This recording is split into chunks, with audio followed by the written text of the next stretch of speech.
민수기 5장 1절에서 10절까지 말씀을 교독합니다. 여호와께서 모세에게 말씀하여 이르시되 이스라엘 자손에게 명령하여 모든 나병 환자와 유출증이 있는 자와 죽음으로 부정하게 된 자를 다 진영 밖으로 내보내되 남녀를 막론하고 다 진영 밖으로 내보내어 그들이 진영을 더럽히게 하지 말라. 내가 그 진영 가운데에 거하느니라 하시매 이스라엘 자손이 그같이 행하여 그들을 진영 밖으로 내보냈으니 곧 여호와께서 모세에게 이르신 대로 이스라엘 자손이 행하였더라. 여호와께서 모세에게 말씀하여 이르시되 이스라엘 자손에게 이르라. 남자나 여자나 사람들이 범하는 죄를 범하여 여호와께 거역함으로 죄를 지으면 그 지은 죄를 자복하고 그 죄값을 온전히 갚되 5분의 1을 더하여 그가 죄를 지었던 그 사람에게 돌려줄 것이요 만일 죄값을 받을 만한 친척이 없으면 그 죄값을 여호와께 드려 제사장에게로 돌릴 것이니 이는 그를 위하여 속죄할 속죄의 순양과 함께 돌릴 것이니라.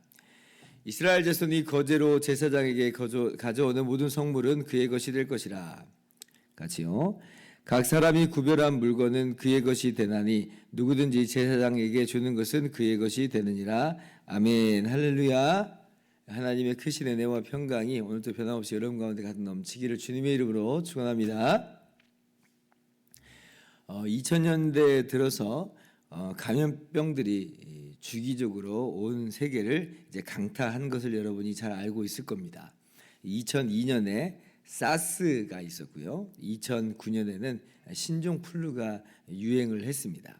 그리고 2015년에는 메르스가 터졌고 그리고 2020년에는 우리가 잘 알다시피 코로나가 전 세계를 덮쳤죠.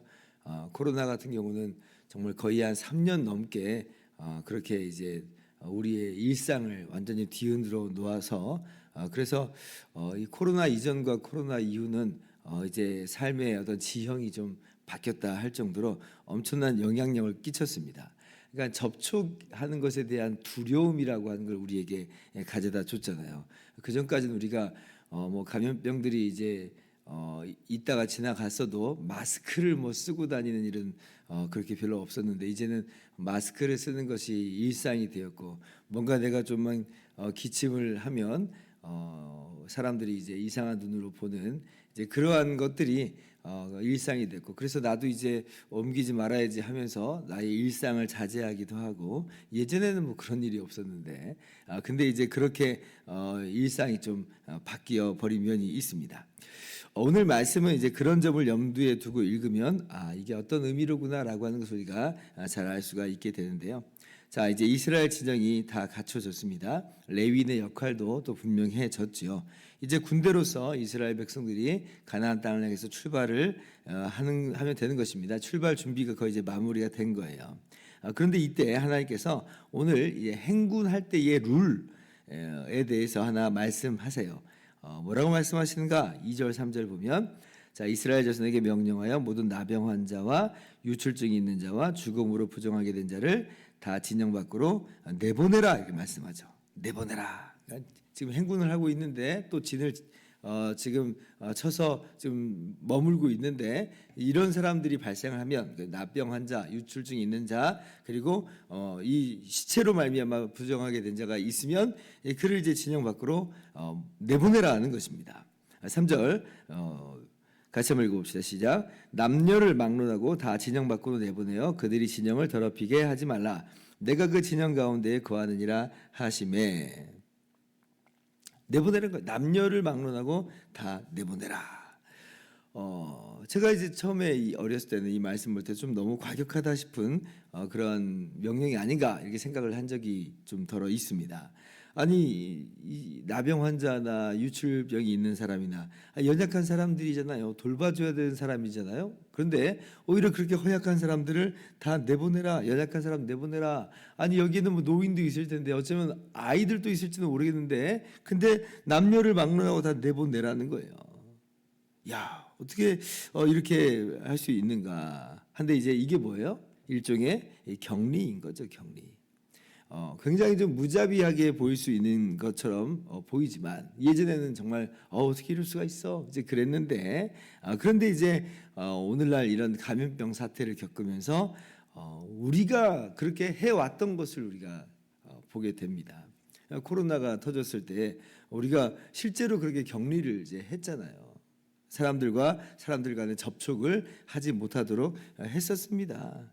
얼마나 우리가 두려워했어요. 그 초창기에 백신도 없고 또 코로나가 어떤 변이를 이제 일으키면서 자체로서 약화되기 이전에는 정말 우리가 너무나 두려워해서 모임 자체를 우리가 안 하게 되는 그런 일이 있었습니다. 사람들을 만나는 걸 무서워하고 무슨 확진자의 동선을 파악해서 그 근처로는 가지도 않는 심지어는 이제 그런 일들이 있었어요. 마치 그런 것 같이 오늘 이제 이 나병 환자나 이 유출증 환자를 이렇게 대우하는 것입니다. 특별히 나병 같은 경우는 전염성이 굉장히 강했죠. 자기뿐만 아니라 옆에 사람들에게 이 병균을 옮겨서 또 그도 이렇게 이 병균으로 이제 어려움을 겪을 수 있는 것이에요. 오늘날이야 뭐 나병이야 뭐 한센병이야 이제 치료제가 있어서 그렇게 할 필요가 전혀 없지만 그러나 옛날에는 의학이 발달하지 않고 지금 이것이 치료제가 전혀 없는 상황에서는 이 전염성이 너무 강하고 완치가 불가능한 그런 상황 속에서 만약에 이런 병으로 말미암아 지금 이 진영이 지금 이 감염병이 돌기라도 한다면 그러면 지금 이 군대로서의 이 모습이 얼마나 많이 흔들리겠습니까? 우리나라도 이제 이 감염병 때문에 그렇게 어려움을 겪는 걸 보면 충분히 그럴 수가 있겠구나라고 하는 것을 우리가 능히 생각을 해볼 수가 있는 거예요.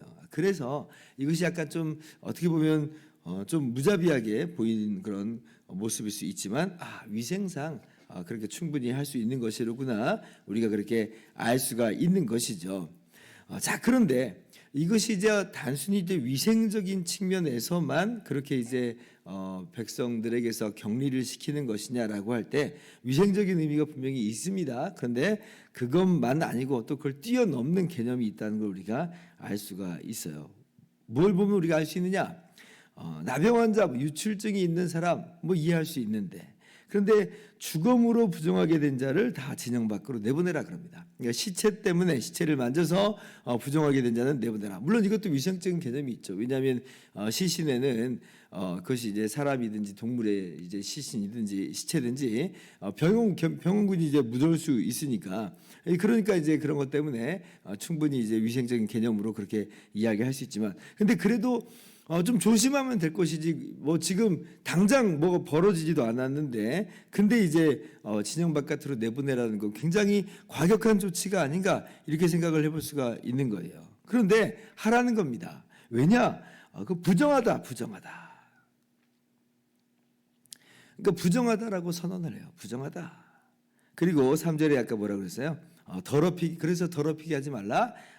내가 하나님이 그 진영 가운데 거하느니라. 그러니까 의로우신 하나님, 거룩하신 하나님이 그 이스라엘 가운데 성막 가운데 임재하심으로 그 영광을 두셨기 때문에 부정한 것은 더러운 것은 그 진영 안에 머물러서는 안 된다라고 하는 것이에요.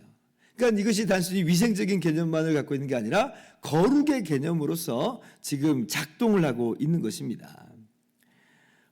이것이 이제 우리들에게 주는 교훈은 뭐냐라고 할 때 바로 이 부분은 좀 직접적으로 우리에게 적용을 할 수가 있는 거예요. 우리가 하나님의 백성으로서 우리의 이 인생의 길을 걸어갈 때에 어떤 삶을 하나님께서 우리에게 요구하시는 거냐라고 할 때에 부정한 삶을 멀리해라. 더러운 삶을 멀리해라. 죄와 분리된 생활을 하라라고 하는 거예요. 왜 그러냐? 하나님이 우리와 함께 하시기 때문에 그래요. 하나님께서 우리와 함께 계시기 때문에 죄된 모습들, 더러운 모습들, 거룩하지 않은 모습들은 양립하면 안 된다라고 하는 것이죠. 우리가 우리 중에서 무슨 죄인을 쫓아내고 격리하라는 말이 아니라 우리 안에서 내 안에 있는 모든 죄와의 문제에서 이 죄를 멀리하고 끊어내는 삶을 그렇게 성령으로 말미암는 정결한 삶을 우리로 하여금 살아갈 것을 우리 하나님께서 오늘 우리에게 말씀하시는 것입니다. 고린도전서 신약성경 고린도전서 3장 16절에는 이렇게 말씀하죠. 너희는 너희가 하나님의 성전인 것과 하나님의 성령이 너희 안에 계시는 것을 알지 못하느냐. 하나님의 성전은 거룩하니 너희도 그러하니라. 하나님의 성령이 우리 안에 거하신다. 내 안에 계신다. 우리 공동체 안에 계신다.